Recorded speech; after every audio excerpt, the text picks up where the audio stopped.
I never imagined I'd become someone who completely cut ties with their own parents. But here I am, and truthfully, I don't feel any remorse. From the outside, my childhood looked like something out of a magazine. We had the neat suburban house, the white picket fence, 2 cars in the driveway, regular family dinners, the full picture-perfect setup. But beneath that glossy surface were deep, jagged fractures that only grew more obvious as I got older. My parents, let's call them Carol and Ted, had a very particular way of showing love, selectively. My brother, Tyler, could practically walk on water in their eyes. It didn't matter if he crashed the car, skipped classes, or even got caught shoplifting at 17. They always found a way to excuse it. He was their golden boy. Me, I had to be flawless. I kept my grades high, my room spotless, my voice low. I was respectful, dependable, helpful. But no matter what I did, it never seemed to be enough. There was this one Christmas when I was 12 that still lingers in my memory. I spent weeks creating a handmade scrapbook, full of photos, drawings, sweet little memories from over the years. Tyler, on the other hand, handed them a chipped mug from the dollar store that he clearly grabbed at the last minute. Guess who they praised for being thoughtful? That was always how it went. And the favoritism only deepened as we grew older. Tyler flunked out his top college pick and barely got into an average university. They celebrated like he'd won a Nobel Prize. When I earned a full-ride scholarship to an Ivy League school, all I got was a stiff handshake and a warning not to come across as arrogant. Still, some naive part of me kept hoping that if I just worked harder, they'd finally see me, appreciate me, love me like they did him. Eventually, I built a life of my own.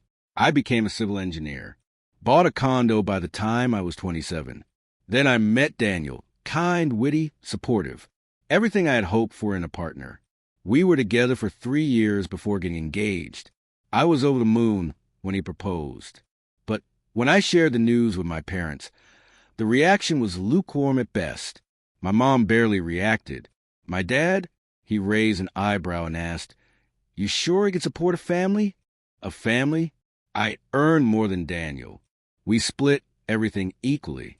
But I shrugged it off, telling myself they'd warm up eventually. We planned a small wedding. Intimate, heartfelt, vows in a garden, soft music, about 50 close friends and loved ones. I sent the invitations to my parents 6 months in advance. I called them regularly with updates, made sure they felt included. I even offered to cover their flight and hotel, since they were living 2 states away. Their responses were always vague. "We'll see." "That's kind of far." "We'll try." But I held on to hope. I thought they'd come through. Then the big day arrived. I stood there in my gown, bouquet in hand, eyes scanning the crowd. No Carol. No Ted. At first, I assumed they were just running late. Maybe a delayed flight. Maybe stuck in traffic. Maybe, but they never showed up. They didn't call. Didn't text. Didn't even send a message through someone else. I spent the entire reception forcing a smile, posing for photos, laughing at speeches, trying desperately not to look like a daughter who'd just been rejected by her own parents on one of the most important days of her life. 2 days later, I finally got a message from my mom. Hope the wedding went well. We decided last minute to take a cruise. The deal was too good to pass up. A cruise. They chose a vacation over my wedding.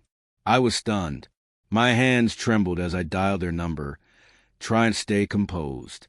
I wasn't angry yet. Not really. I was just wounded deeply. I needed to understand. I needed a reason. When they picked up, I could hear them laughing. There was a clink of glassware, waves crashing faintly in the background, music drifting through like a punchline. "Oh, don't be so dramatic," my dad said between chuckles. "It's not like it was some royal affair." "Yeah," my mom chimed in. "We figured you'd be too busy to even notice we weren't there." Too busy to notice? I ended the call without another word. I stared at my phone, my hand shaking, heart heavy. It wasn't rage, not yet. It was something much worse. Complete and crushing heartbreak. Through all of it, Daniel was a rock. He held me when I couldn't hold myself. He listened without judgment. He reminded me that my value wasn't defined by the people who constantly chose not to see it. And gradually, I began to release the grip I've been white-knuckling for years. No more weekly check-ins. No more cheerful updates. I stopped sending holiday cards. I stopped texting on birthdays. Just silence. And for a while, they didn't even seem to notice. Nearly 2 years passed. Then Daniel and I welcomed our daughter into the world, Lily. Motherhood changed me in ways I never expected. The first time Lily looked at me with those wide, trusting eyes, I felt something shift. She made me feel like the center of her universe, and I made a vow, right then and there, that she would never doubt her worth. She would grow up bathed in love, seen, heard, cherished. We didn't tell my parents about her birth. 3 months later, I received a voicemail. My mom's voice was trying and failing to sound casual.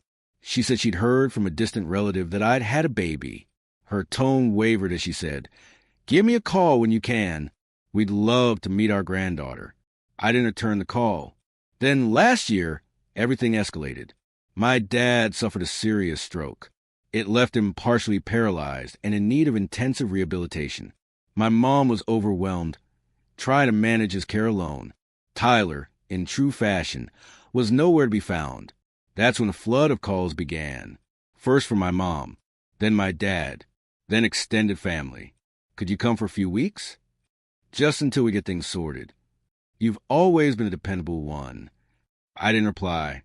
Then came a message that finally broke my silence. My mother wrote, "I know you're still upset about the wedding, but families forgive, and we need you now." So I called.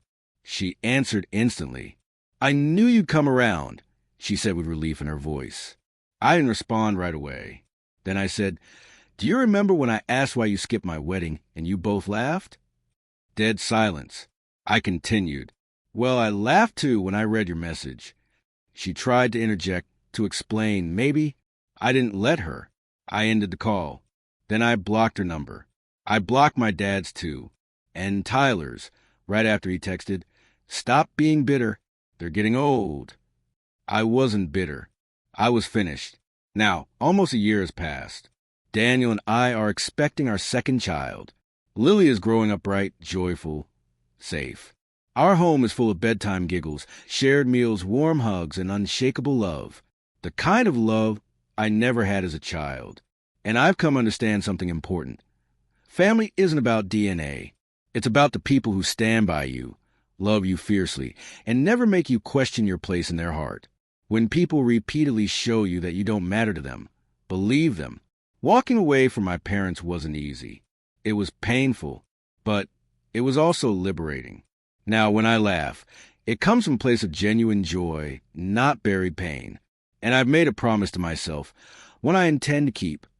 My children will never have to earn love, not the way I did.